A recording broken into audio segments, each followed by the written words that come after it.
So I finished reading Tempted Obsession by Dana Barnes.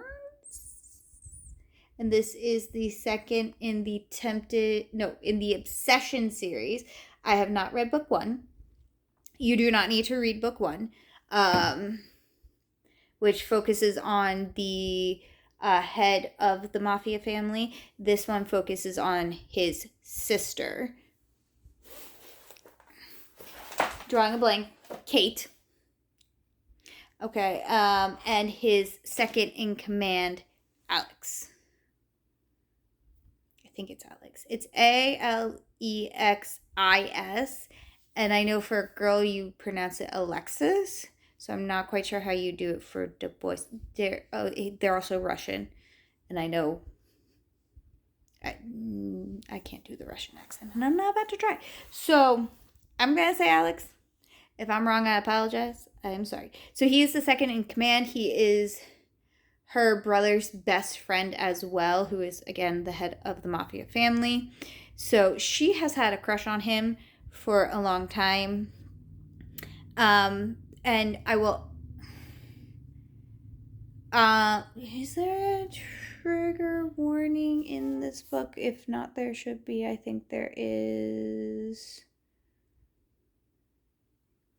Yes, okay. There is a trigger warning list in the beginning of the book.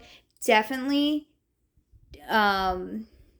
take it, look through at what it says for this one, because it goes through a lot of different things that could be triggering. One of them is the fact that she has a chronic illness, and because of that, she also deals a lot with depression. And how she handles it is not always the best. I don't actually think she realizes she has depression until more towards the end of the book. So there is definitely mental health rep. There is the chronic illness rep. She's also pregnant. Because she is so worried about her chronic illness and how that's going to treat her body, she is worried that she's not going to be able to get pregnant later on down the road. So she does FBI?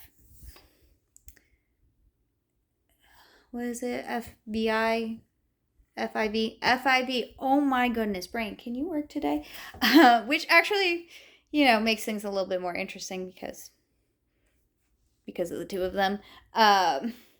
And so he has become her bodyguard while she is pregnant and is trying to hide that from her families, plus the chronic illness, plus her feelings towards it. So there is a lot. He does figure it out as they are trying to figure out their relationship. And there's the whole, you slept with my sister, you now must marry her, which, he was gonna marry her anyway. Because he's like, you're mine. There's that trope that's like, you're mine. Girl is feisty. I'm not going to tell you about it, but there's a scene in there that she is super feisty in. Oh my goodness. He's just sitting there and grinning about it. So,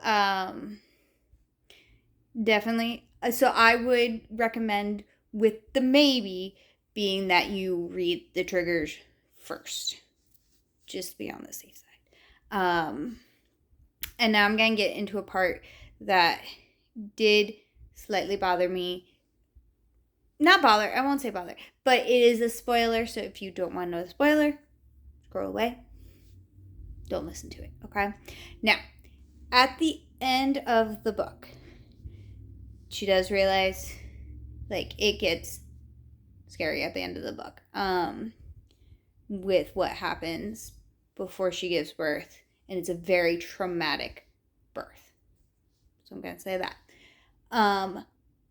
Afterwards, she has a conversation with her family where she tells them everything that she's been hiding this entire time, and then decides to get help. However, we do not actually get that conversation, and we do not get her feelings in that moment as she holds her baby for the first time. They just say it happens in the epilogue. I think my personal opinion, it would have been more of a powerful moment for her as a character and her growth if the author had chosen to put that in as one of the chapters, where she has the conversation with her family, where she is making the choice for herself to have that conversation with her parents and her brother and tell them everything, where she holds her daughter for the first time and realizes and makes the decision to get the help that she needs. I think it would have been more powerful for her character development. Does that mean that it takes away from the entire story that we didn't get that? No, absolutely not. You still have her character development. She still learns and grows and becomes a better version of herself. He's still there helping and supporting her the entire time. It's wonderful. I just think it would have been a little bit more powerful. That's just my opinion. Okay? But overall, I still enjoyed it. Again, I would recommend it, provided that you read the triggering first, just to be on the safe side. Because again, there is a lot that goes on in this book that could potentially be triggering to somebody. Okay? That's all. Magical reading.